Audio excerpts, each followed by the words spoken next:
In the front you can see the Mustang jeans, so the sporty styling with the closed grille in this case, because it's an EV, but strong accentuations on the hood. Rapid red is the color for today, but we also have other colors for you, soon more to that. Then the contrasting lower area here, closed in the lower part here too, and headlamps standard with adaptive LED, and you can see a very interesting daytime running light signature. The length is at 4.71 m, 15'5" or 185 inches, and wheels come from 18 to 20 inch. These here are the 19-inch wheels, in between maybe good compromise. Crossover styling here with the black piano lacquer and the red color for today. And here the falling roofline, sporty strong shoulders right there, but indeed a crossover styling, so not SUV but also nothing too low sitting. Again, something in between, why not? Then the base model start with rear wheel drive only, already sporty touch of course, and then you can also get an all-wheel drive model. That means one electric motor in the rear, one electric motor in the front. That's also what we have here. And you can get two different battery sizes, either 68 kilowatt hours net or 88 kilowatt hours net, so that's the real usable size. And you can also combine them in whatever way possible. So you can go rear wheel drive, small battery, rear wheel drive, big battery, or all wheel drive, small battery, and all wheel drive, big battery, so all is possible. Which one would you go for? Of course, also always a matter of pricing. The range of the big battery, by the way, in good conditions, 450 kilometers plus or 300 miles plus. The smaller battery then with a little bit of less range, and then it depends on, do you floor it out on the motorway and what's the temperature outside, of course. Here the rear design with this claw design, vertical, like we know from the old Mustangs as well, really spectacular. And then you can see here this lip that is forming and contrasting black in the lower area. AWD logo then here for the dual motor setup. The top speed, by the way, is 180 kilometers an hour or 112 miles per hour. Only if you have the GT model, then you have 200 kilometers per hour or 125 miles per hour. Yeah, and talking about GT model and acceleration figures and so on, the normal rear-wheel drive model starts around 7 seconds in the acceleration figure, the all-wheel drive model around 6 seconds in the acceleration figure, just the GT model then less than 4 seconds, of course then the quickest one. Recharging, here at the driver's sides only, AC 11 kilowatts, DC 115 kilowatt for the small battery or 150 kilowatt for the big battery. That's already enough for 100 kilometers of recharging in 10 minutes approximately, or 60 miles in 10 minutes. However, nowadays we also seen EVs with like 250 kilowatt peak charging or something, so they could still top it up a little bit, but already I think you can get along. And we also caught some other colors on camera. Here the carbonized gray, then the little bit brighter iconic silver, and even brighter the so-called space white, or then more in the blue tone, a dark infinite blue metallic.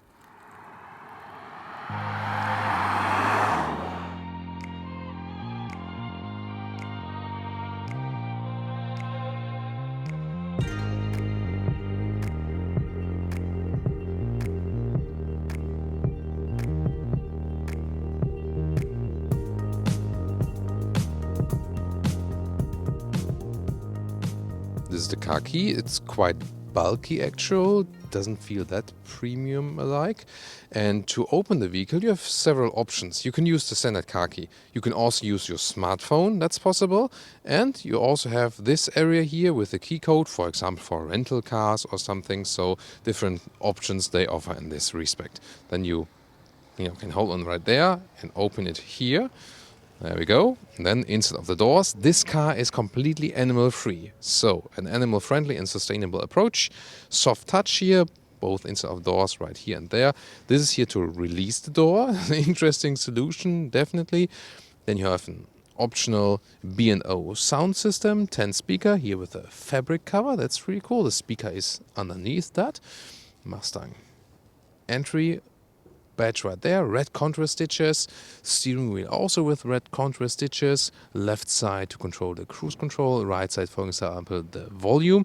Then also nice fabric inserts right here with a very shallow digital instrument cluster, but actually clear to read. And you see here 450 kilometers is the projected range. So yeah, something 300 miles, 450 kilometers is indeed a realistic range here for the big battery all-wheel drive model. Then the seats.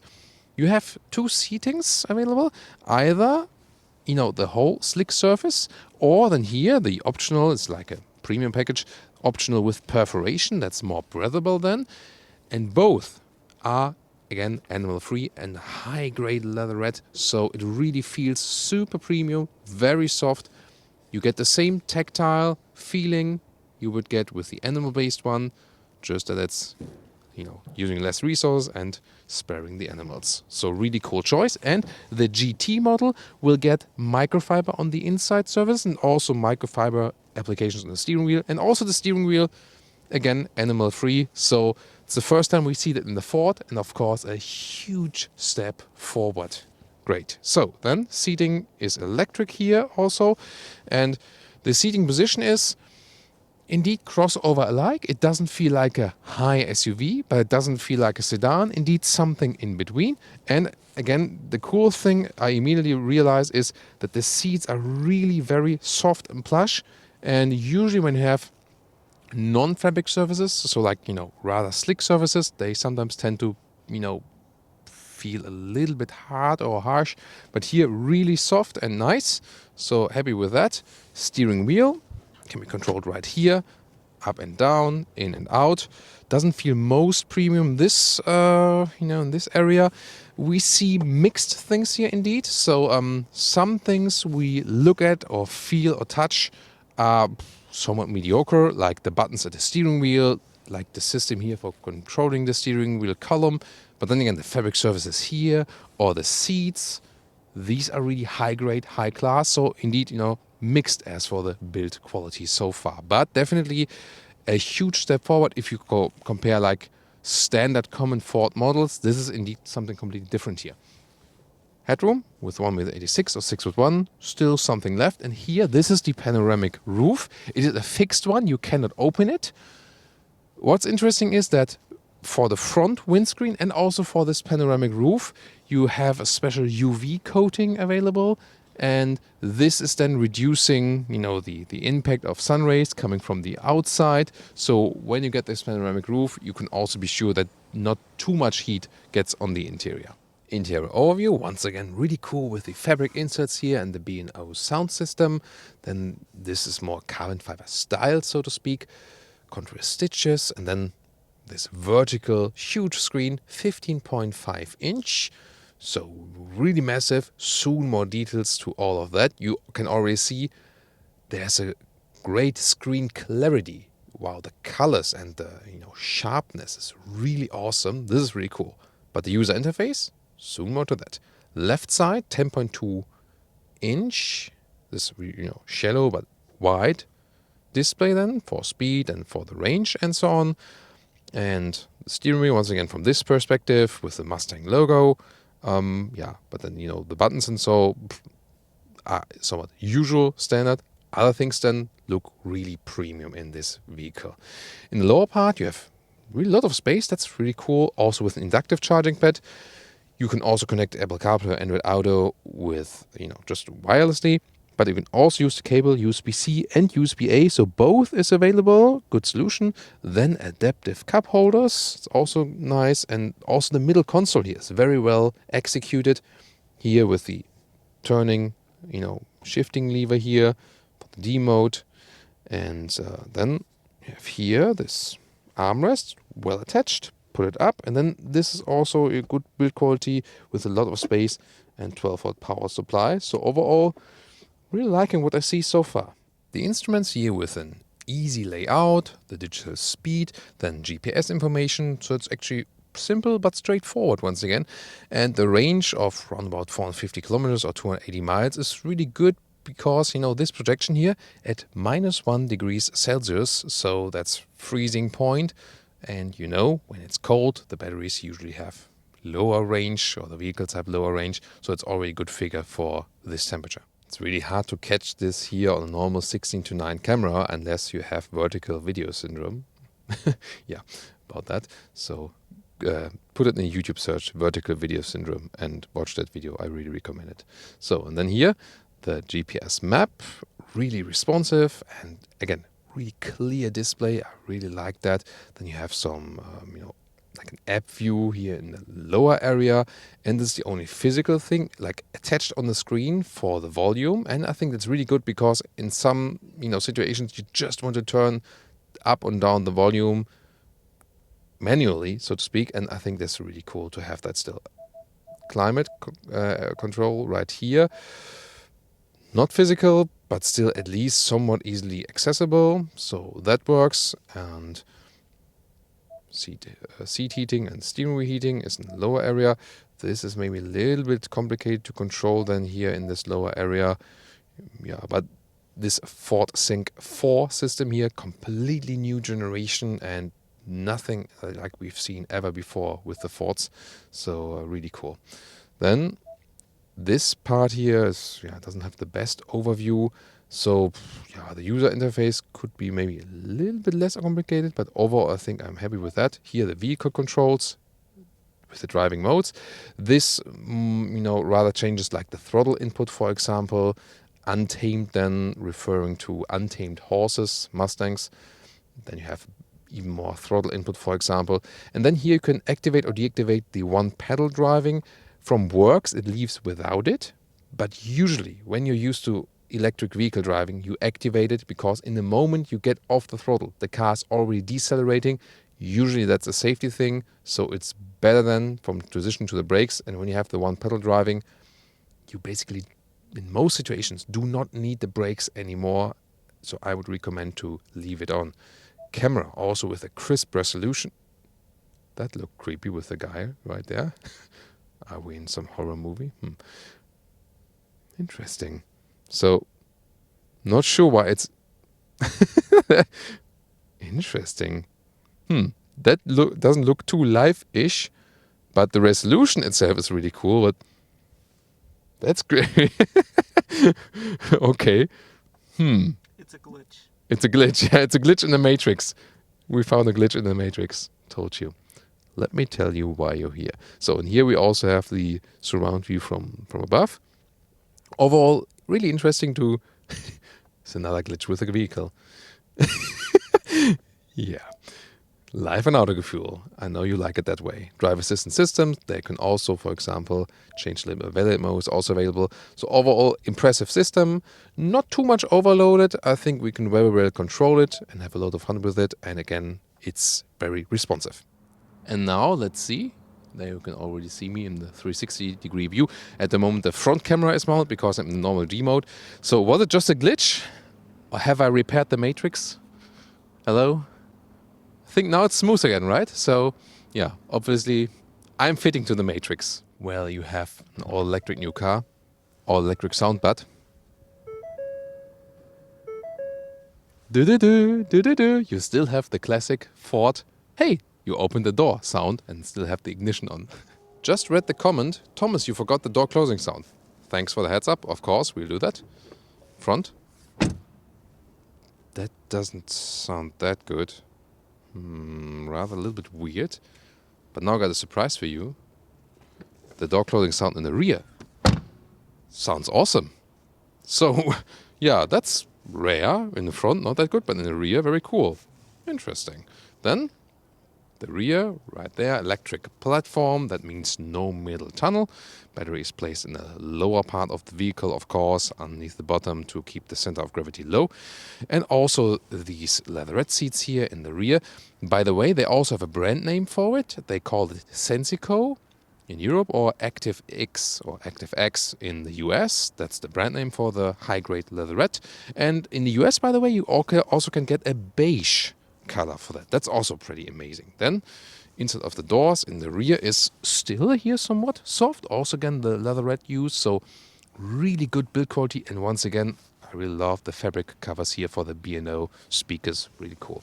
The seat as I would be driving means You can easily house 4 tall adults in this vehicle, maybe 5, we'll soon find out. Here, still some legroom left. You sit relatively high, so it will be quite cool for kids as well.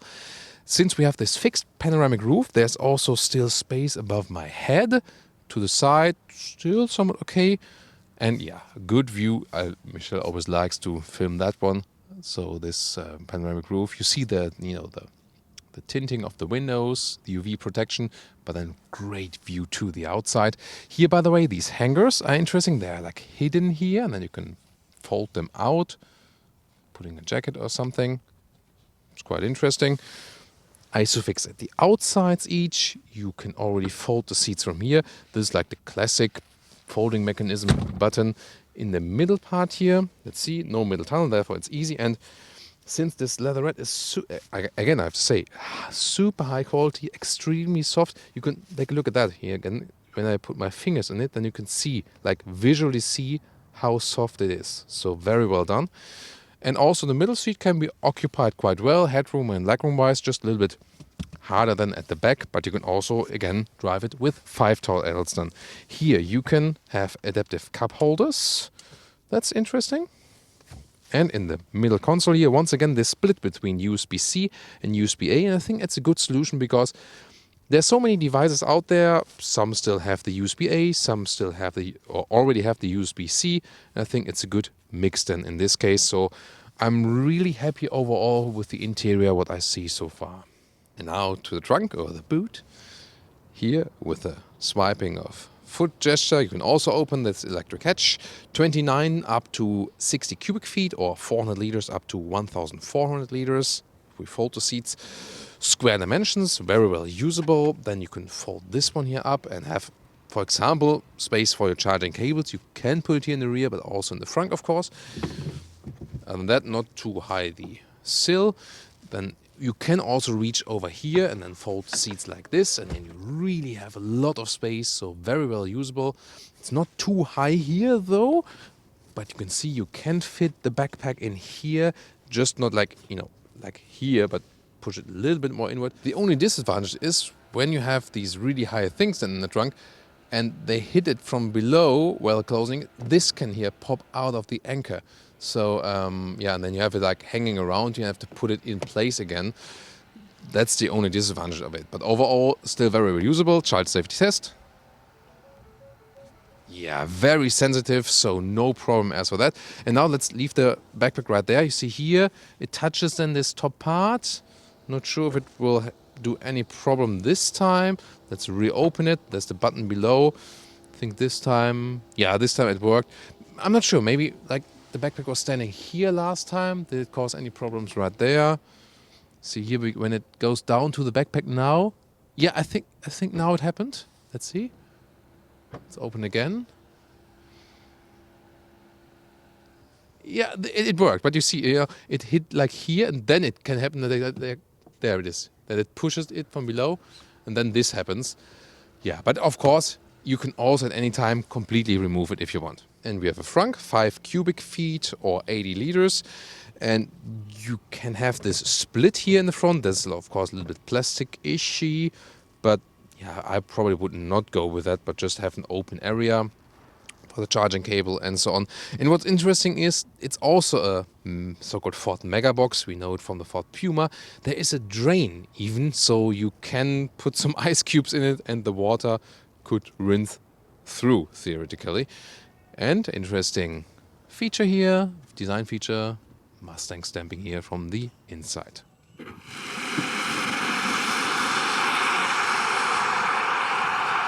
Before we get to the normal driving lounge, let's start with the acceleration. We have an open air field just for us for the acceleration test. Why Mach-E, or Mach as we say in German for the pronunciation. Mach 1 is the speed of sound for airplanes. That's 760 miles per hour or 1,230 kilometers per hour.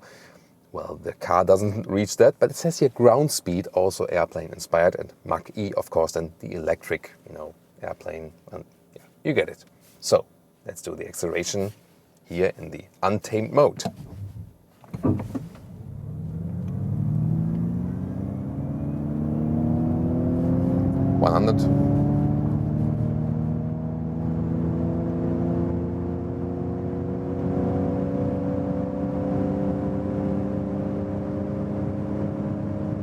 and top speed 180.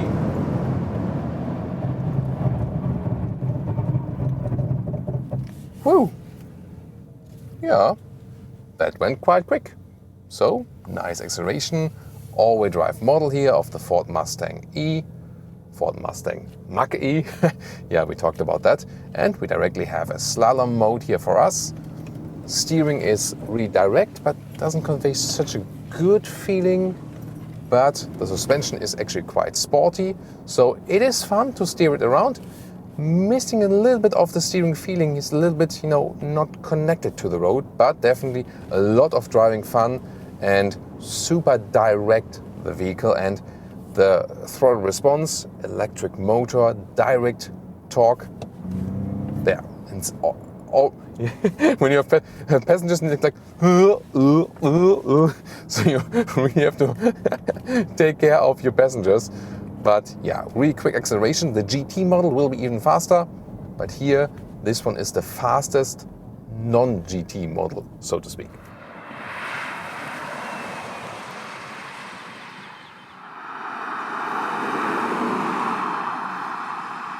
And now welcome to the usual Thomas's driving lounge here, electric driving lounge with the Ford Mustang Mach-E. And we start on the German motorway right here. What about the noise insulation? We are inching towards 120 kilometers an hour, so yeah, something 70 miles per hour, and noise insulation is not that bad, but also not superb. We've had other EV competitors that are a little bit better as for noise insulation. Here it's comparable to the noise level of the Teslas we've driven, I would say, whereas, for example, the Audi or the Porsche EVs were a little bit more silent, also more optimized for higher speeds. Overall, here on the motorway, from first test seating and the looks more crossover-like, here I really have to say now, it already tells you a little bit more SUV. You have this upright seating position, you have a good overview of the road and so on. So indeed, I more and more get rather SUV than a crossover feeling. The steering could have a little bit more feeling for my taste, so it is very direct and sporty, but it doesn't convey the best connection from like driver, car and the road. As for the energy economy, so again, it really depends on the outside temperature and how much you floor it down and so on. But here on our trip so far, when we are at reasonable motorway speeds, we are in a higher 20 kilowatt hours in 1 kilometer regions, so that's then at the moment here like 25 kilowatt hours, 1 kilometer, something like that. That's then something like 35 kilowatt hours on 100 miles. This would rather come close than to a 400 kilometers of range or 250 miles of range. But it really depends. But overall, I think it's quite okay so far what we see in this respect. A lot of assistance systems packed in this vehicle as well. We have a blind spot monitor, for example, also in the side mirrors. Hope to be able to showcase this to you very soon. The suspension we have here is normal steel suspension, but so far it does a good job. It's a good compromise between sportiness and comfort. Only the GT model will get an adaptive suspension, so-called magnet ride or magni ride, which then adapts to the to the surface a little bit more and also to the driving modes you pick. Really cool, you've seen with the new multimedia system, Ford Sync 4A. The GPS is running here, the car GPS, although I have the Apple CarPlay or Android Auto mounted, and that was so far not the case. So far in the Ford Sync systems, you could not use both, but now it's possible to use the car internal GPS, even though when we have the CarPlay mounted, that's of course a big step forward. And also over-the-air updates are possible now, so-called OTAs. Then you can also keep your system updated. Here now, German motorway, unlimited speed here, and we are at 100 kilometers an hour, and we can accelerate it out. Let's go. Plop, that's 150 kilometers an hour. Really quick also in the acceleration, even though we were already at speed. changing the driving modes while driving. Here you press this vehicle button, a little bit distracting to do that while driving, definitely. But here and then the driving modes, active, whisper, untamed. Let's go to the untamed mode and see if there's any difference. Also sound-wise, there's a little difference. So I'll drop back to, there's the blind spot monitor. See the symbol in the side mirrors. Now I'll drop back to 100 kilometers, 60 miles an hour. And as soon as we can have a safe acceleration again, I will... okay, warm up here. Blind spot monitor also blinking when I hit the turning indicator. Yeah, after this motorbike and this tuned GTI. So get ready, now in the untamed mode.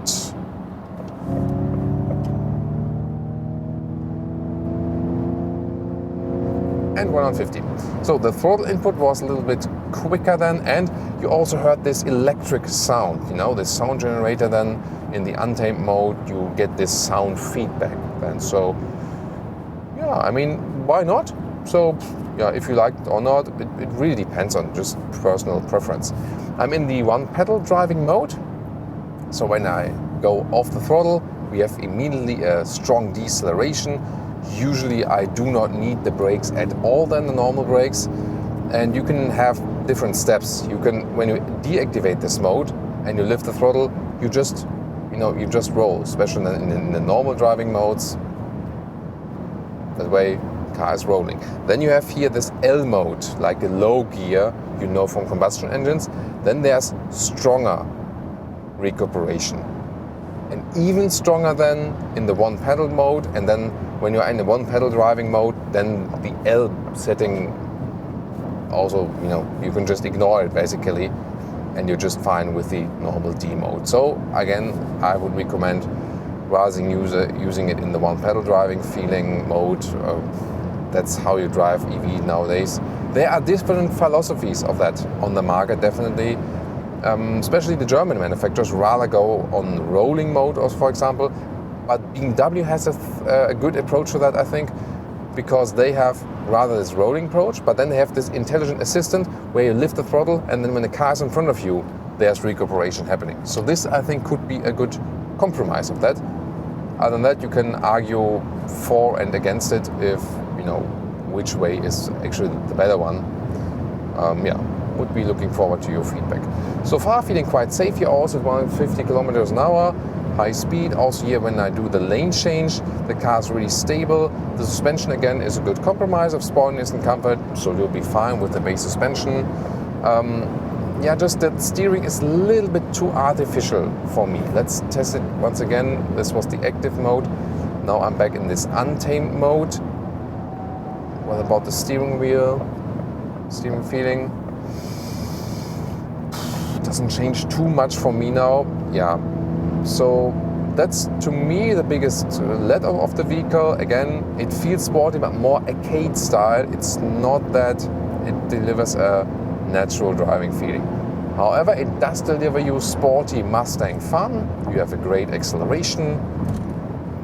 No doubt about that. You have, whoa. They almost collided. That happened. Yeah. Also, very interesting things you can always see on the road when we are in our driving parts. Yeah, no, let's go back to the normal driving mode right here. Deceleration, when I get off the throttle, pretty strong deceleration indeed. That you can also compare to Tesla, definitely.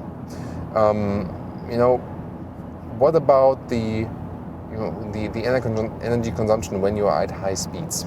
So usually we have, you know, when we really go like full speed, really hit the throttle, then you're usually putting it to double the output. That is like the normal thing that is happening, you know. And yeah, controlling the screen while driving, again, sometimes a little bit distracting. Here now, actually I'm quite surprised that although we had high speed, we were relatively efficient. Now we're at 23 kilowatt hours and 1 kilometers. So that's done like 30 something kilowatt hours on 100 miles. This brings us back to our projected range of 450 kilometers or 280 miles. And considering we were driving quite fast, I think that's really quite good. So happy with that so far. When we, for example, we set another trip meter here, and I set the cruise control, for example. Lane keeping assist on now, and I set the cruise control. Let's see how much we can score then when we are in a very reasonable level. So here, cruise control is set. Now also the lane keeping assist, let's test that. Here the car is being actively kept in the lane. Of course, always keep your hands on the steering wheel. But so far, it's doing a quite good job, and it's not that nervous, and small corrections of that, feeling quite safe.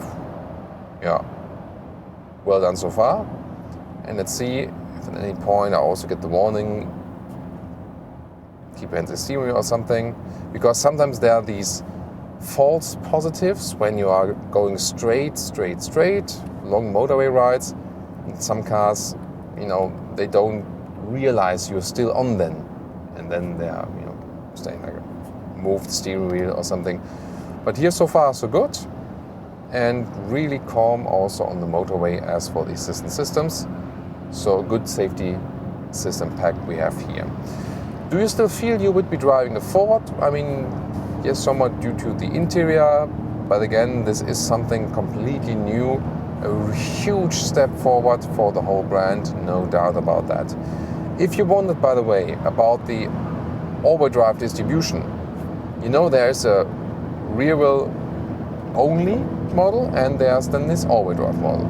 If you have the all-wheel drive model like we have here with the 2 electric motors, you still have a rear wheel bias, so the predominant motor the car is using is the rear motor, and when you really accelerate it out, then also more power from the front electric motor is being demanded. And I think that's really good for the agility of the vehicle. And once again, setting cruise control here at higher speeds. Now also in this slight corner, active lane keeping assist is still doing a good job. And also set the distance I want to have to the car in front of us. For example, minimum distance, or here, cars decelerating immediately when I set a longer distance. Really happy also with the assistance systems so far. So driving wise, once again, I think, now keep your hands on the steering wheel. And now it's demanding that I shake it a little bit, but this was the first time that happened. And I can, for example, there's a speed camera. Good that we didn't catch that. I already have my photo right here, like on my video. I don't need the separate one. Yeah, I mean, when the car goes that quick, you always have to watch out. No doubt about that. Switching between the GPS and other things, you see here, click in this kind of app thing. Right, no, straight and then right, yeah. Exactly, you have the big map here, left side then some minor arrows arrows that you see here on the digital screen. So that's also a nice combination, and since it's also put quite high, you do not miss necessarily a head-up display. So actually I'm also fine with that. Now off the motorway, suspension-wise, we're really happy also too. So when you ask me, sporty Mustang genes, definitely yes. There are more silent vehicles on the motorway at higher speeds, yes, but it's also quite reasonable as for noise insulation. Good suspension, as we know from Ford. Even better probably will be the GT suspension than when you have the adaptive suspension there. Nice performance. The user interface is, here and there could be a little bit better, but still quite good to use, and definitely a huge step forward as for that. Interesting also from the whole electric technology. Fast charging could maybe be a little bit faster. What was that? Interesting. Was it like wiper fluid or something? Very strange. about that. So, and the only thing here with the steering wheel. So driving wise, that the steering wheel does not have like the best feeling in it. That's something they could improve. Other than that, really nice, flawless driving experience here on the motorway so far. And some more calmer driving, lower speeds. And I really have to say, yeah, it has this sports heritage and so on. But to me, this is more also a cruiser. Yes, it has some performance acceleration, no doubt. But it's really cool and suitable for, also for some rural roads or also for some city driving, because it's not a small vehicle, but it doesn't feel too big because it's quite agile. But as a cruiser for some nice and fun roads, I think that's where it's at home, because it's not the sportiest EV. It's also not, the EV that is most on comfort. However, due to the very soft and plush seating surface, upright seating position, and the good suspension, to me it's really very comfortable. That's what I find really, really cool. And I mean, direct competitors, of course, the Tesla Model Y, and for example also the VW ID.4. Yeah, they were still having a lot of software issues. That's better definitely with this one here today. And we also have, for example, some nice energy meters, and for example showing me like percentage of climate use, route, accessories, and the exterior temperature. So what are the crucial factors here for my energy consumption? And here at the moment it's 84% the route. That means like, how are we going up, down, putting all the foot on the accelerator and so on. This varies, of course, then depending on the outside temperature and how you really drive. But definitely interesting to see, especially for the passengers, because they can concentrate a little bit more on all these details, not necessarily that you have it as a driver. That's why they made the instruments also really restricted or limited in the in what you can actually see. And I think that's also a good decision. So rather keep it simple. So I think also when you think about the pricing, starting then below 50,000 euros or dollars, and when you put it full spec like it is here now, you still stay below 70,000 euros or dollars, which is not cheap at all, no. But if you consider the competition, BMW iX3 would also be a competitor, definitely. I mean, especially the US prices are always a little bit fairer, since this car is also built in Mexico, and then it's also a little bit more expensive for us when we buy it in Europe. Yeah, so if you ask me now, from the EV SUVs I have driven, I mean, Tesla Model X is more expensive and bigger, but still taking that into account, BMW iX3, VW ID.4, the Audi e-tron, and Mercedes EQC, all somewhat in different price regions and different segments. More and more are coming up, definitely, and we are keeping you updated as for that, definitely here also on our channel. But this one to me is, in this middle segment around these competitors. It's cheaper than some of the super expensive premium competitors. It already offers you really interesting luxury features, like for example, it's the new seating material and an extensive infotainment unit and so on for like tech-oriented people. Some of the build quality here and there is totally fine, but not on a level like on a really high premium car. So I would say it's a good choice then in between. If you don't want to go too expensive, still want something spicy, as for the sporty touch here with the Mustang logo and the name and the sporty styling and so on. So I mean, why not? So to me, my favorite is at the moment still the BMW iX3, I would say, because it was the most sophisticated driving experience, but it's also quite expensive. Best thing for you, of course, is to check the video description. There we have all the linked videos to our other reviews. So it's see you there. But first of all, now our final conclusion for the day with the whole wrap-up. And now to our conclusion for the day with the all-new Ford Mustang Mach-E. Somehow the German pronunciation, like with Mach, sounds somewhat more fitting, right? Doesn't it? Very rare case. Usually English sounds better than German. Yeah, more soft, like das German. Just kidding. So back to our conclusion. Exterior really striking. Yeah, sporty design, like it's supposed to be for Mustang. Closed front grille, but doesn't look any bad or something. Crossover styling, but when being on the interior, it already feels a little bit more SUV-ish. Upright seating position, animal-free interior, really soft, super sophisticated seating surface, especially here in this premium package. So they really did a great job there. Also a paradigm shift for the Ford vehicles. Also the space you have on the interior is good. New infotainment system. Here and there it could be a little bit better as for the user interface, but comparing to what we had before, even here so much more sophisticated, and you can do a lot with that actually. Sporty driving feeling, a lot of fun to drive, no doubt about that. Good acceleration, will be even better in the GT model. Of course, we'll keep you up on our channel with that one. The only thing, this steering feel could be a little bit more connected to the road. It is direct and sporty, yes, but doesn't give you the best connected feeling driver, car and road.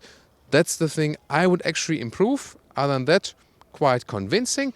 And the range, as I said, what we found out earlier with something 250 to 300 miles, 400, 450 kilometers.